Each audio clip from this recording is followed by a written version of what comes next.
Hi there, this is Sohan, your motivational speaker. एक लड़का था, उसका एक हाथ नहीं था, लेकिन उसको मार्शल आर्ट सीखने की बहुत इच्छा थी। उसने अपने पिताजी से ये बात कही। उसके पिताजी ने उसको कहा, वैसे तो नॉर्मल लोगों को मार्शल आर्ट सीखना बहुत कठिन होता है, तुम्हारा तो वैसे एक हाथ भी नहीं है। लेकिन उसने ज़िद पकड़ी, इसलिए उसके पिताजी ने उसको सेंसे के पास, एक मास्टर के पास भेजा।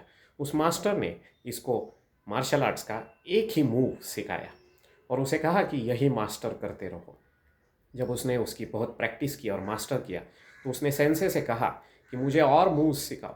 लेकिन सेंसे ने कहा एक ही काफ़ी है, उसे ही मास्टर करते रहो। वो ज़रा दुखी हो गया, लेकिन उसने अपने सेंसे की बात मानी।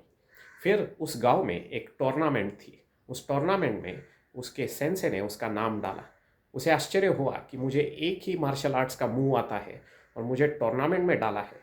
लेकिन उसी मूव का इस्तेमाल करके ये लड़का चारों जो पहले मैचेस थे वो जीत लिए उसने, और सेमीफाइनल में उसने अपोनेंट को फिर से हराया उसी मूव का इस्तेमाल करके।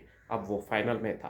फाइनल थोड़ा कठिन था, उसने मार खाई, लेकिन उसके अपोनेंट ने जब थोड़ी सी गलती की, उसी मुंह का इस्तेमाल करके उसने टूर्नामेंट जीती। उसे आश्चर्य हुआ।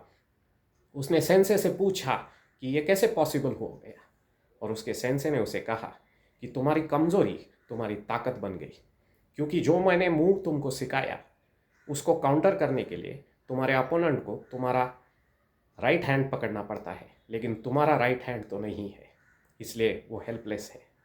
दोस्तों, वाबी साबी करके जापान में एक कंसेप्ट है।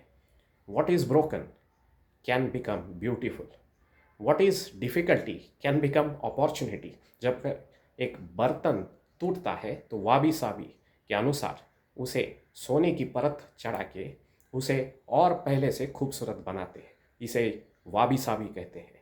सो आज आपका क्या टूटा है? आज आप कौन से परेशानी में हो? Remember, our problems can become opportunity if we have the courage to stand again and to move towards our goal. तो वाबी साबी का इस्तेमाल करो। Remember, many times what we think is our weakness is our strength. This is Sohan, your motivational speaker at the edge.